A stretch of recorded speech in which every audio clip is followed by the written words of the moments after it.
السلام علیکم دوستو، میرا نام ہے بلال اور آپ کا خیر مقدم ہے اس چینل پر۔ تو دوستو، ہم کرتے ہیں اس چینل پر گفتگو کتابوں کے حوالے سے۔ تو آج میں نے جو کتابیں منتخب کی ہیں وہ ابو یحییٰ کی شاہکار ناولز ہیں۔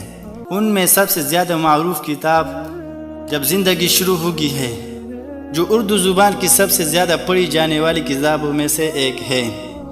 اس کے بعد اس کی دوسری کتاب قسم اس وقت کی، تیسری کتاب آخری جنگ، اور چوتھی کتاب خدا بول رہا ہے، اور پانچویں کتاب ادھوری کہانی ہے۔